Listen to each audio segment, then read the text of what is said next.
do you reject the citing of Muawiyah? And he said, yes, because this is the way that the Prophet ﷺ taught us. Okay? In other words, they were told to actually reject that position.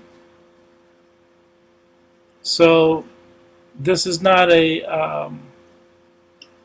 uh, he basically implied that the Prophet ﷺ ordered the rejection of distant sightings.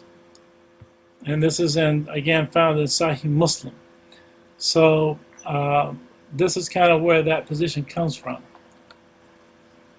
But again, the ulama, the other schools of jurisprudence, they have their reasons and their proofs for what they do. And so I'm not saying that they're wrong or anything else, but this is the reason why many people do not go with global sightings. Tamam. So now, another question was given about can we use the water that we have in our taps, them being chlorinated, can we use them? And I checked with one of my teachers, and he mentioned to me, I mean, pretty much the same thing that I said, that there's not enough chlorine in the water to change the state of the water, so therefore that water is still permissible to be used to purify oneself with. Now, if it gets to the point where there's too much chlorine and it gets to the point where it actually changes the actual state of the water, then like you would in a swimming pool, then at that point, the water is not permissible to use for wudu. And Ronak, if you remember your other question that you asked, please ask it.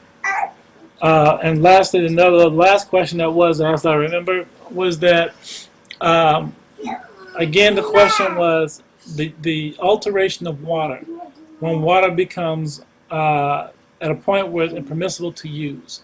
Again, if the water is less than 216 liters of water, which we said is about 57 gallons, right? So anything less than 57 gallons, if any form of najasa falls into it, then that water is considered unusable.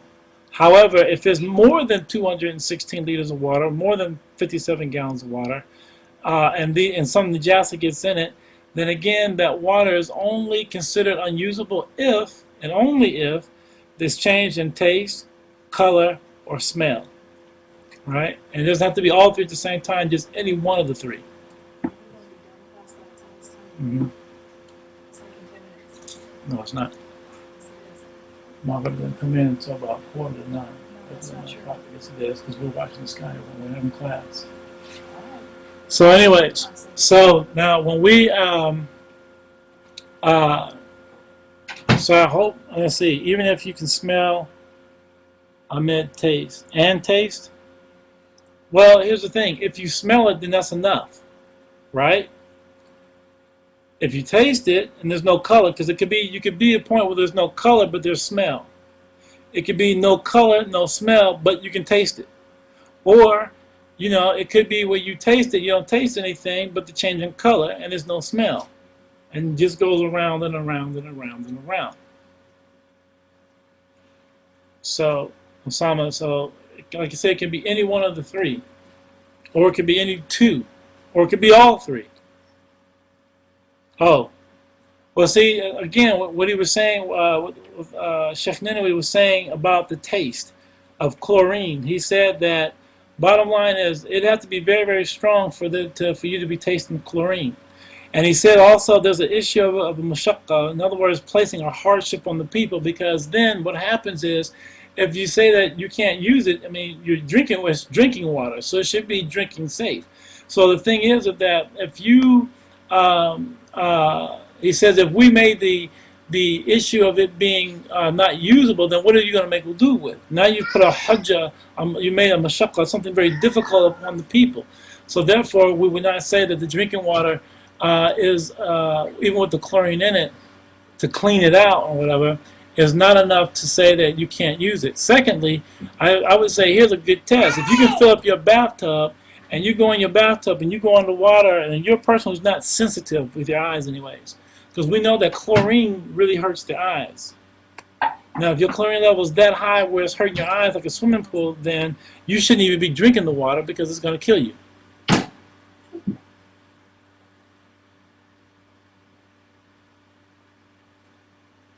Right.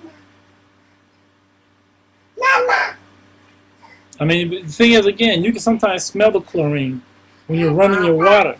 But the thing is, if it was that heavy, so heavy that you just take a little sip and it's like like you're sipping cool water. Again, it will kill you, like I said, and you can't use it. So, inshallah. Tell you, today we're gonna start talking about ghusl.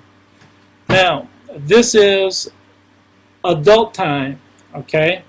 Because this issue, and I think kids should be around too, because again, this is an issue that is important. And again, like I told you before, in fiqh, there is no shyness. So we're going to be very frank about what we're talking about here. So if you're the kind of person that's embarrassed or don't like it, you feel embarrassed talking about these situations that will require ghusl in front of your kids, then I suggest you take the kids out the room. Otherwise, we're just going to get started. So, Bismillah ar-Rahman ar-Rahim. So today, inshallah, we're talking about what? The ghusl. All right, the purification bath. Now, many people think, well, before I even go into that, we're talking about what is ghusl. Okay? Talking about ghusl. Before I start going on my tangents.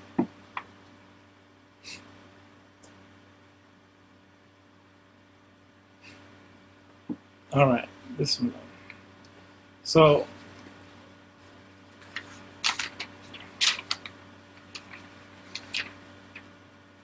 all right. So we say 6 things that necessitate the purification bath.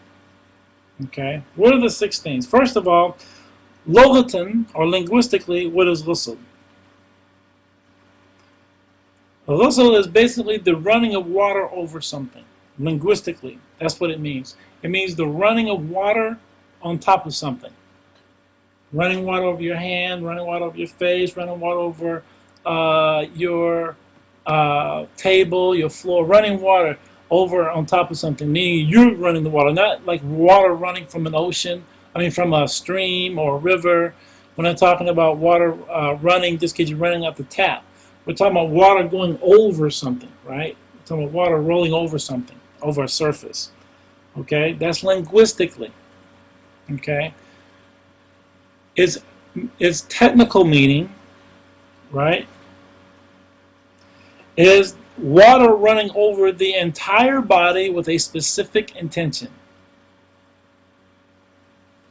Okay, again, what is it linguistic shar'an, or technically, what is its technical meaning? Istilahan, it means the flowing of water over the entire body with a specific intention.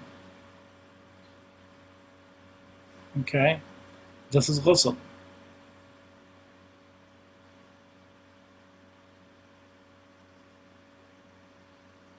No.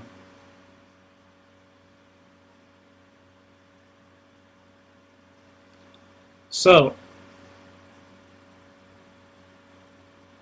one of the things that, as I started to say earlier, one of the things is that many people, when they feel like they're making a ghusl, they just think it's just taking a shower. It's not. Because ghusl, in and of itself, does not require soap. A shower, you're washing up with soap, and you're getting all your hot spots and all that good stuff. That's a shower. Ghusl means that you're having you're in a situation in which water is coming over the entire body, but you're doing it with an intention. Okay, there's an intention that has to be made. This is what differentiates this between making a ghusl, an action of worship and purifying oneself, and a regular shower. Well, we're just talking about what it means linguistically. We'll get into the semantics in a few minutes or something. So, or the more details, not semantics, but the details, inshallah. So, when we're, so this is one thing that has to be understood when we're talking about the difference between a ghusl and a shower. A shower, you just jump in, you think you're washing up. It's not about washing up, because you could actually take, you could use a cup, because some people in a lot of countries they don't have a shower. They just have like a little bowl and fill water up and they kind of pour it over, or they take a big, like a big bucket of, this massive bowl, big bucket of water, and whoosh, pour it all over the whole body, right? So it doesn't necessarily mean taking a shower, okay? Tell you. So, what are the things that require one to have to make a ghusl? Okay. The first thing he talks about, and he uses nice language, he says the glands penetrating the genitalia, right? What he means is when the head of the penis enters into the vaginal area.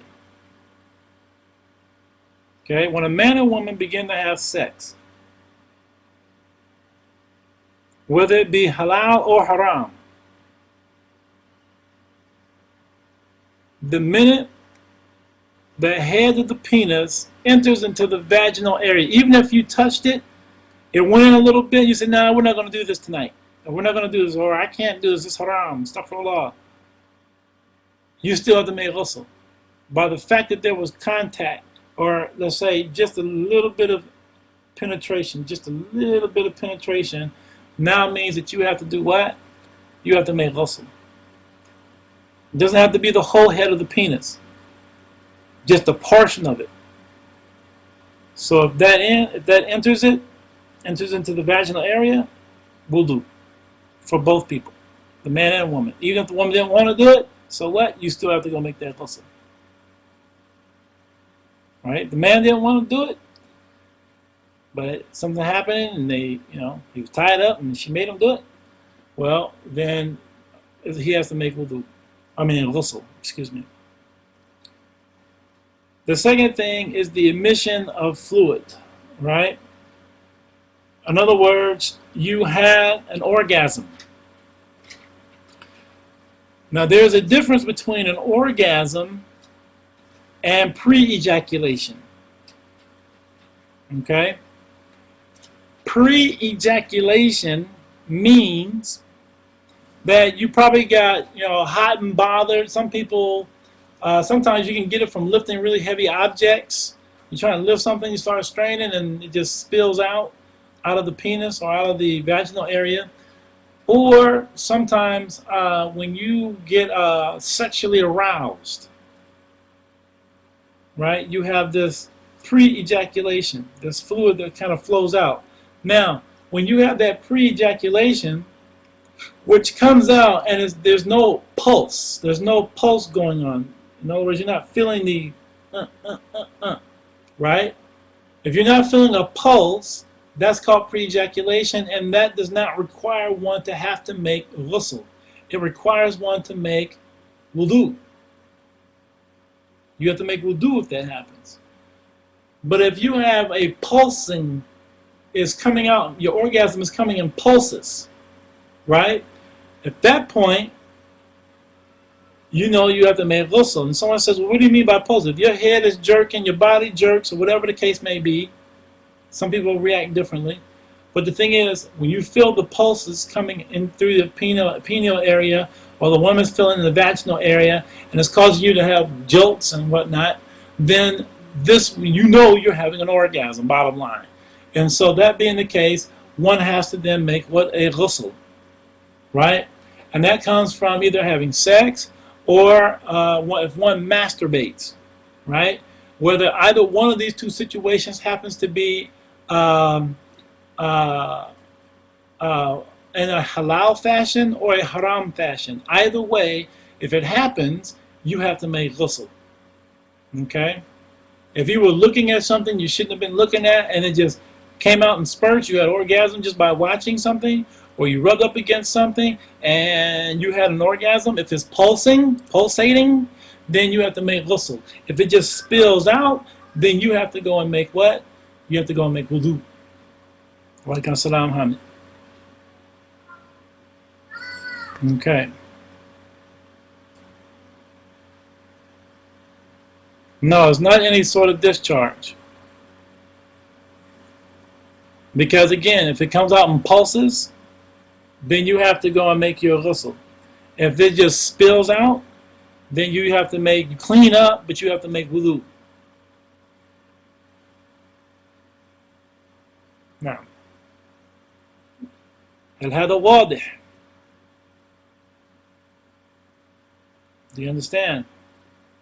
Entienden?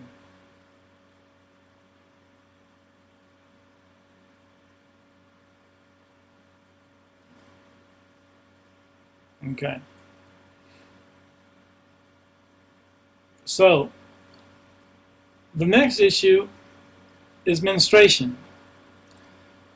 So when a woman has finished her period, then after her time is up, then she has to make what? Ghusl. As soon as it's over, and then she can pray. Right?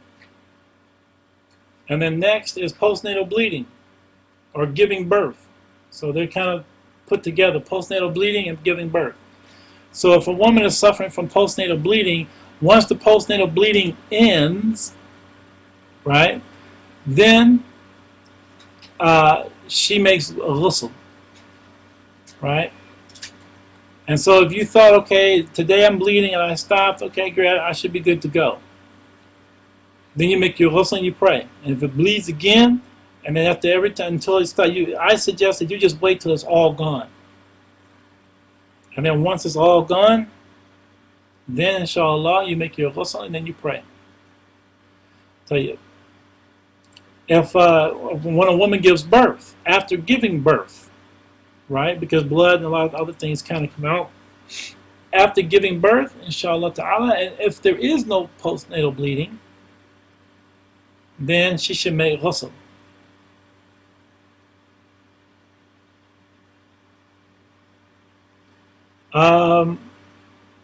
Nifas. He asked about the time for nifas.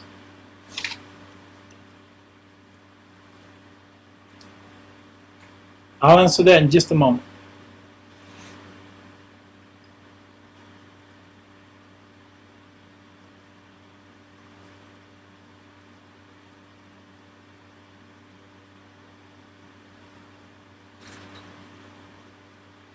Because we actually have a whole section in which we're going to talk about, let's do that. We'll wait till we talk about, because we're going to talk about menstruation, and also we're going to talk about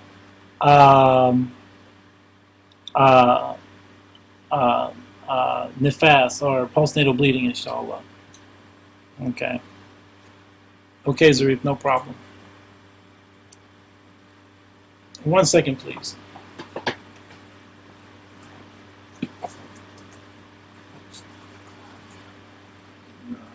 So I think it's about time to break fast.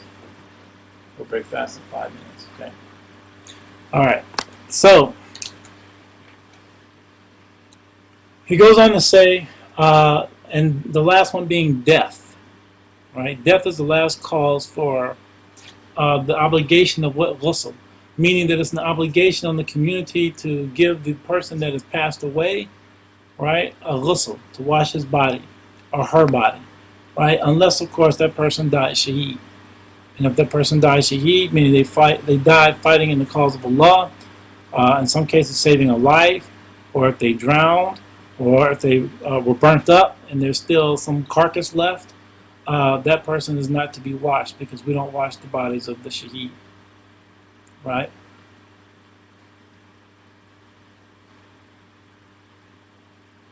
Especially not the ones who have been shot up or killed, stabbed or cut up with swords, because their blood is going to be like that of misk. And in a sense, you could say they've been bathed in the blood that was spilled for the sake of Allah subhanahu wa ta'ala. So they're not washed. Okay. I have not, I've never heard of a murdered Muslim being shaheed. I think it's more so what they were doing at the time they were murdered. Because I've heard of situations in which they refer to people who have died protecting other people. Like this young man who saved, who protected he was actually put his body in between a bullet. Basically, he took a bullet for a little child because someone came to a basketball court and started shooting up the basketball court, and he picked up the child to try and block it from getting shot, and he wound up taking the bullet in the back, I think it was, or I can't remember where he got shot, but he died nonetheless as a result of the bullet wound. Allah knows best. Okay. Now, it's also is an obligation, as we mentioned, for the person for no. There's no ghusl for the newborn. The ghusl is on the mother who's giving the birth. Okay, because the question is, can you explain ghusl for a newborn?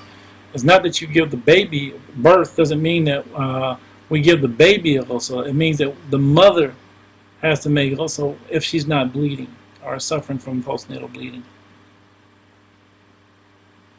Come on. So these 6 things these are people who these 6 situations are the situations in which ghusl becomes mandatory. It is a mandatory thing. It's a sunnah for the person who's washing the dead body to make ghusl after washing the body. And we're going to talk about the ghusl of the mayyit, right, of the deceased person later on when we get towards the end of salah.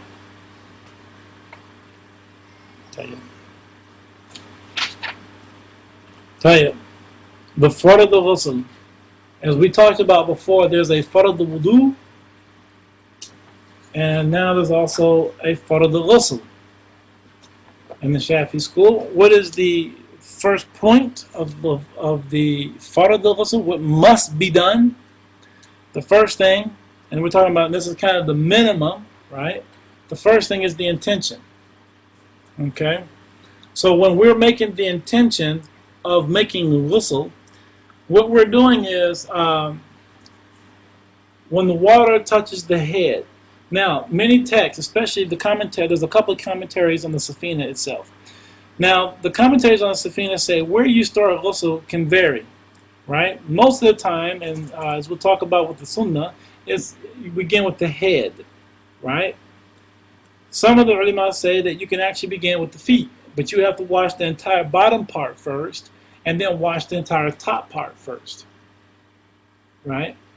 This makes a difference. Why? Because the niyyah has to be made at the beginning of the washing. Okay? When you begin to wash yourself is when you make the intention. So if you're beginning, say for instance, if you're following what the ulama say, or some of them say, with the feet, for instance, then your intention begins the minute you start with the feet. If you begin with the top part of the body, which means the head, then you're going to begin the intention the minute water touches the head. Now, what is the mu'tamid position, right? The word mu'tamid.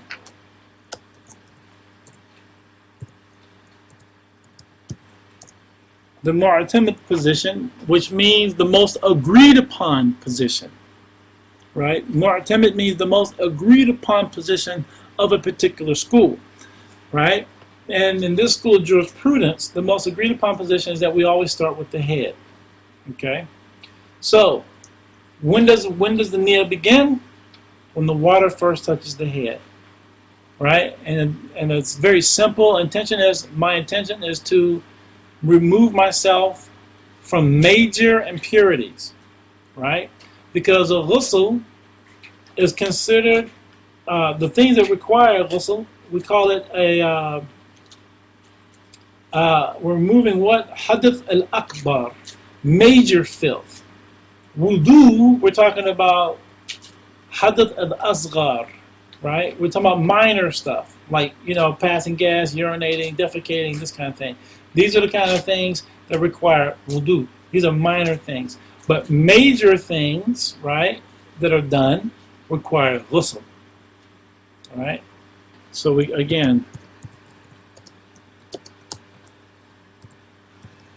so you have Hadath al-Akbar,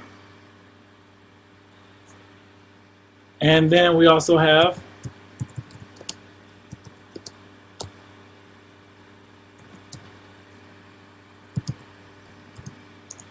Hadath al-Azghar. Go ask Naja-9 if there's something she brought for us to break fast. And if not, we'll just break the water. Right? So Hadath al-Akbar, the word looks like hadith, but it's hadath, right? Hadath al-Akbar, again, is the major impurities. Hadath al-Azghar are minor impurities, right? So minor impurities are removed by what? Wudu. Major impurities are removed by what? Ghusl, right? So, I'll tell her we're not going to eat in the class. And I told her we were having class. So, now, the thing is, when we talk about the Hadath al-Akbar, and you're making ghusl, so you say, I intend to remove or purify myself from major impurities. Okay? So that's what we do. That's the intention. In Arabic, nawaytu irtifa' al-hadath al-akbar. Right? Nawaytu irtifa' al-hadath al-akbar. Okay? Nawaytu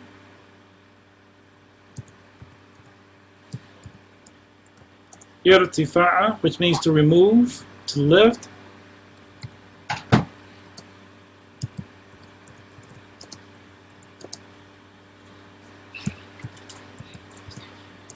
So he says al-hadath al-akbar. Okay, one moment as I break my fast, inshallah.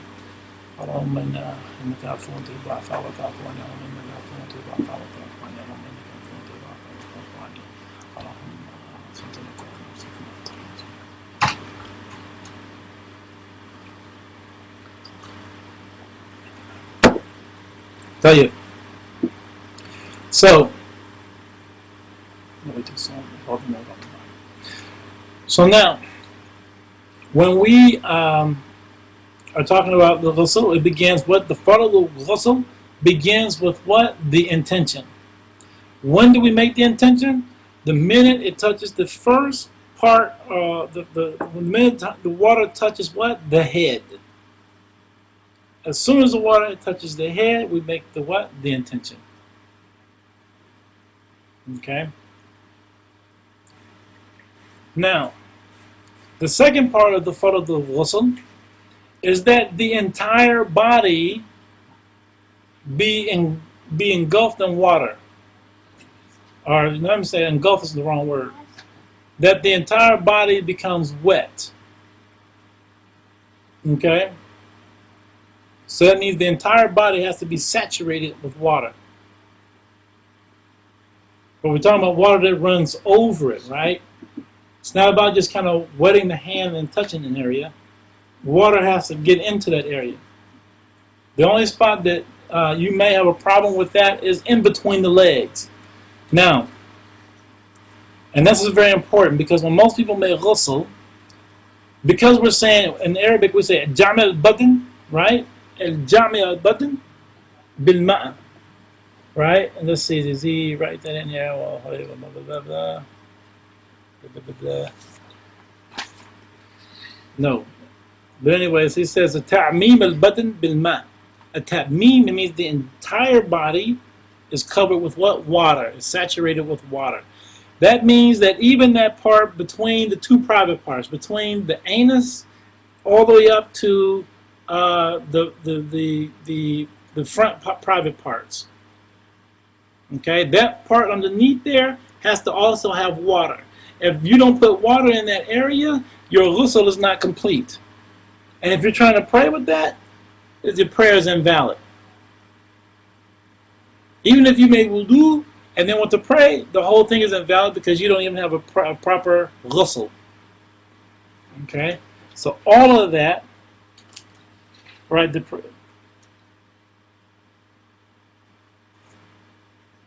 perennial area, is that how you pronounce that, Hamid? Is that correct? Perennial area? Okay, thank you.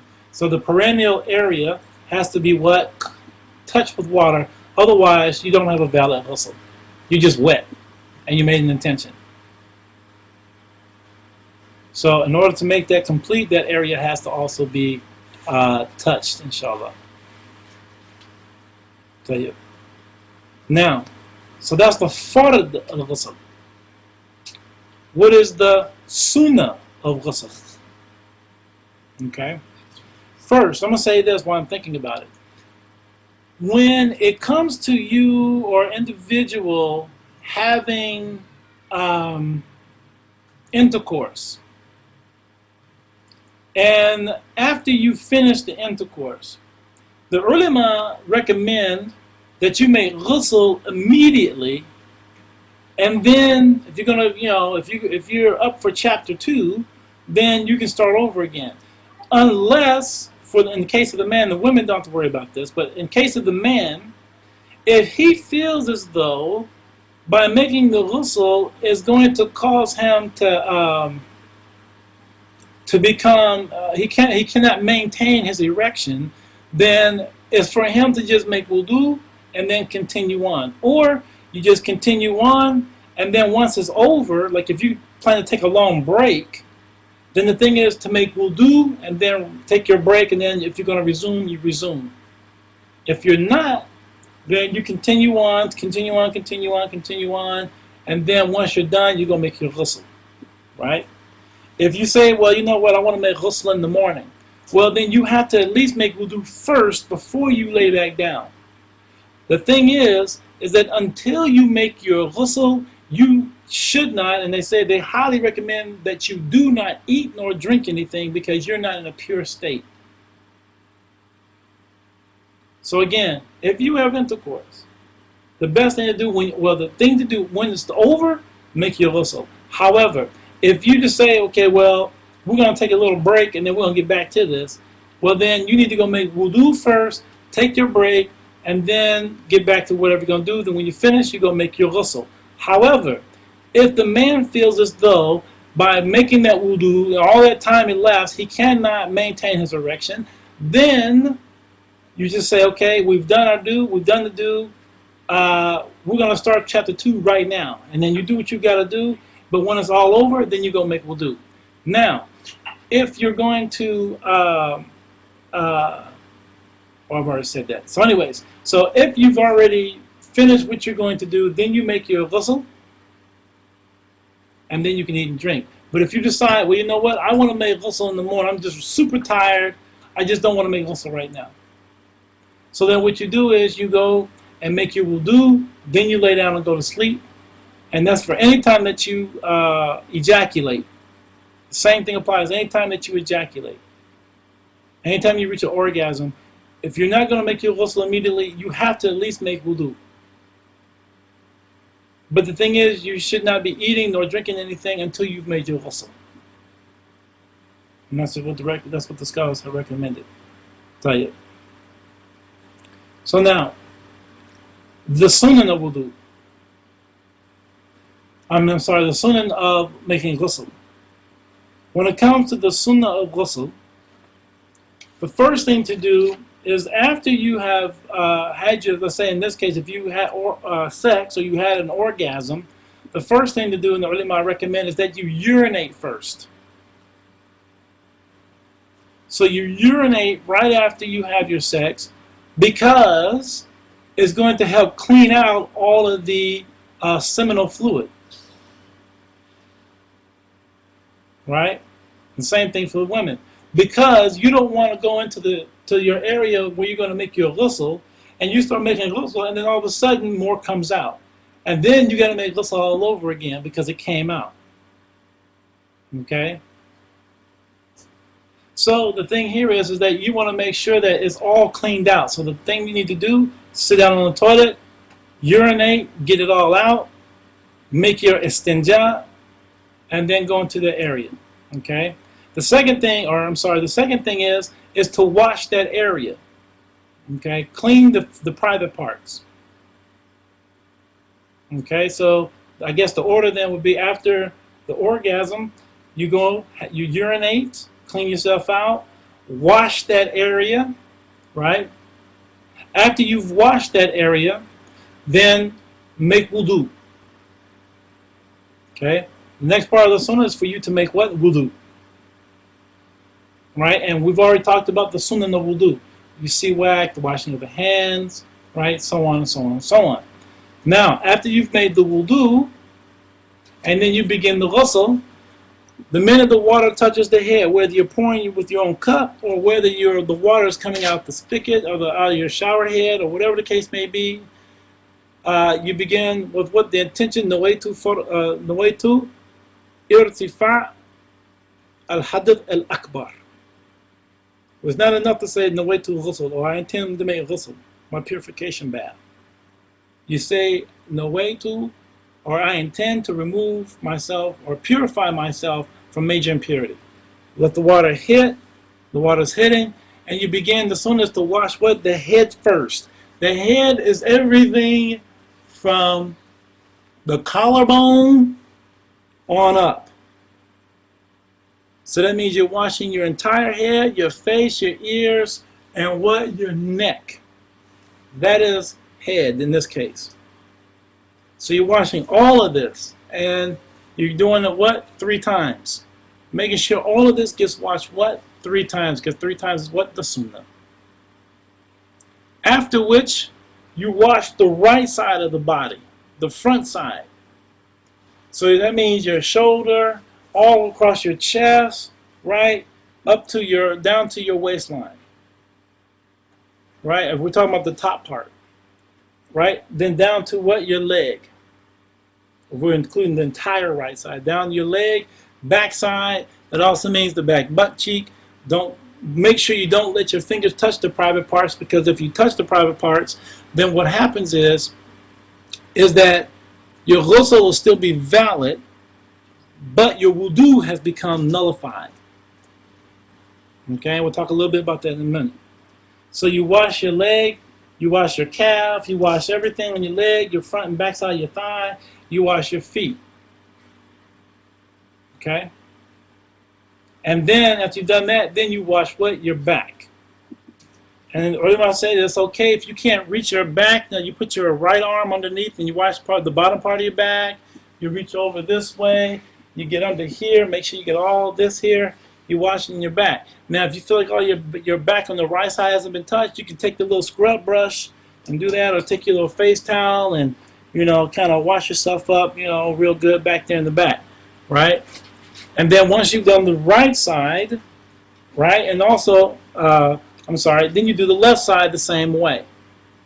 And then you make sure you take a little water and you go between the legs in the perineal area and make sure a lot of water gets in that area, because you want to make sure that's clean, right? You can take a little rag for a man and hold your penis to make sure that it gets water and everything around it, because again, you touch the penis, you break your wudu. Okay? Your ghusl is sound, but your wudu is broken. So you make sure water gets there, you turn around, you let water run down, make sure it gets between the crack of between the butt cheeks into that anal area, so that area is also touched with water, and then alhamdulillah, you have a valid ghusl. Now also, another aspect of the sunnah is, as someone was asking about earlier, or mentioning earlier, is rubbing. Okay, so as the water is coming down, you're not just sticking your arm in there and just letting it hit. Although you can, because of the fard of the wudu, it says what? At-ta'mim badan bil ma. It means the entire body being saturated with what? Water. So you don't necessarily have to rub, but it is the sunnah to rub. So as the water is coming down, you're rubbing. You're rubbing. Right? You're rubbing. Making sure that the body is being rubbed, right? Through the fingers, making sure everything is going on, right? You're rubbing, right? And each side is done what? 3 times. So if you put your arm in there and you rub 1, 2, 3, alhamdulillah. That's 3 times. Wash your hair 1, 2, 3. So I'm not saying you wash all of this 1 time and then wash it another whole time and then wash it a whole another time. I mean, if you want to do that, you can. But I mean, it's simpler just to kind of just rub the area, the specific areas that you're washing and rubbing, and do those 3 times, and then get the whole side, inshallah ta'ala. And that will be, and those are the sunnahs of ghusl. Now, Make sure I haven't missed anything. Ah,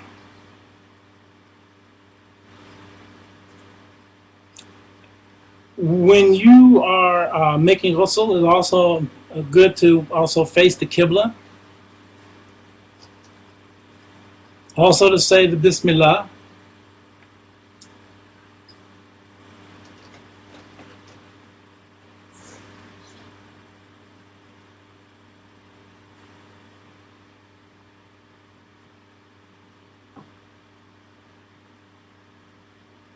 Yeah, that's it.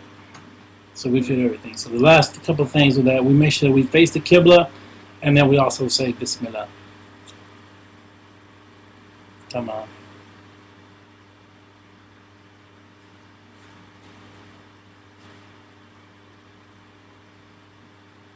Okay, so Amara, you asked the question.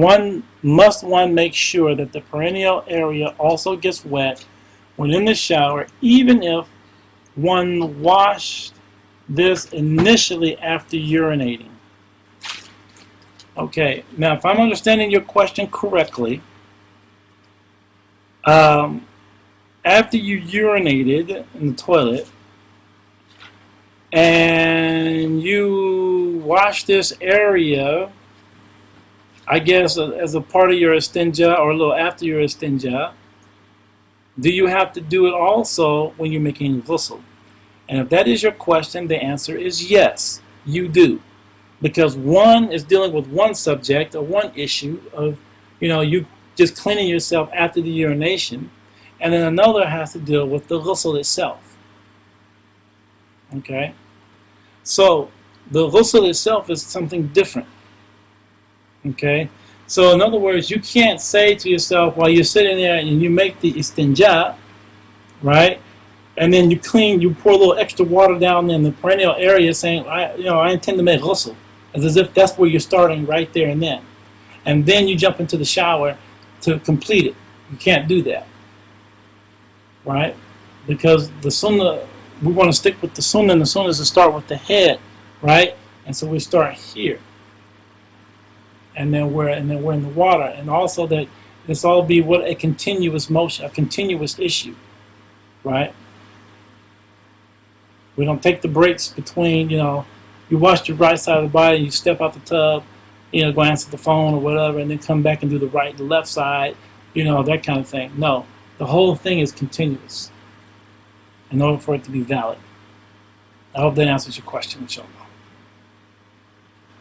Thank you. All right. So inshallah, we're going to stop here. And we're going to pick up next week, inshallah, talking about the shurut, the conditions for wudu. This is going to get interesting. So, there are conditions for making wudu? Yes. And we're going to cover those, inshallah ta'ala, next Tuesday, inshallah. Okay.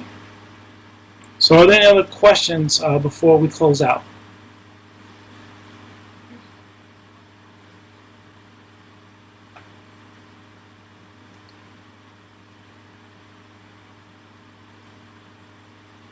Okay. Well, inshallah, is everybody still with me?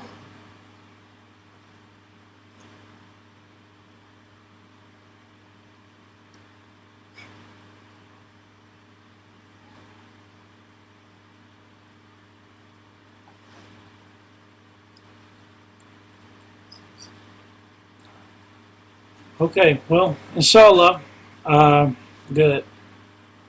So that's it. And if through the week over the weekend, if you have any other questions that you come up with, feel free to email me. If I have overlooked anything, if I've forgotten any questions, please ask them now. Otherwise, inshallah, I hope that the rest of your fast over the weekend goes well, that you're feeling closeness to Allah subhanahu wa ta'ala through your fast, and inshallah that you spend some time reflecting on Allah subhanahu wa ta'ala, and that Allah bless all of us with nearness to Him and increased worship, May we be blessed with intensified worship, and everything that we do become very deep because we're doing it for the sake of Allah. Tayyib, Ali and Fatima ask, if one made ghusl, then prays. And while one is prostrated, they feel something come out of their genital area, i.e. semen. Does one have to redo the ghusl and the prayer? Yes. Yes, you do. That means you better stop praying, run to the bathroom, and do a check. And if it actually is semen, then yes, you have to go back and make your ghusl. That's one of the reasons why you should urinate first prior to making your ghusl, because that will alleviate that situation. Now, is it possible ghusl? I mean, semen could probably possibly still come out. It is possible, highly, but I would say it's not that probable, but it is possible. And Allah knows best, inshallah. So, please keep me in your dua. Please, everyone, as I said, I was telling some other people, don't complain about hunger pains. Don't concern yourself with being hungry. Concern yourself with increased worship. Because know that with that hunger comes blessings. Because it's helping us to understand our relationship to Allah, that we need Him. So don't complain. Because complaints only bring about more complaints. And it brings about bad character. And bad adab to Allah subhanahu wa ta'ala. So don't complain, inshallah. You do the best you can, inshallah. Abdul Haq, I really have to go because my family's waiting on me for food, and I need to pray Maghrib as well, inshallah. So if you want, please send me your question via email or Facebook, whichever, and inshallah we'll answer it. And hopefully, inshallah, we may have, I guess brother's going to probably help me, inshallah, to set up a Google group so that, inshallah, I can start just posting all the recordings there, and then you guys can actually just go and access the recordings anytime you want, versus waiting on me to send it to you, because sometimes I may not get it to you until the day of or the day before, and those are my apologies. So please forgive me for my shortcomings. Assalamu alaikum wa rahmatullahi wa barakatuh. Allahumma inna nas'aluka ridaka wa jannah wa na'udhu bika min sakhatika wa nar. Allahumma a'ina ala dhikrika wa shukrika wa husni ibadatik. ربنا تقبل منا انك انت السميع العليم وتوب علينا انك انت التواب الرحيم وصلى الله على سيدنا محمد وعلى اله وصحبه وسلم والحمد لله رب العالمين. السلام عليكم ورحمة الله وبركاته.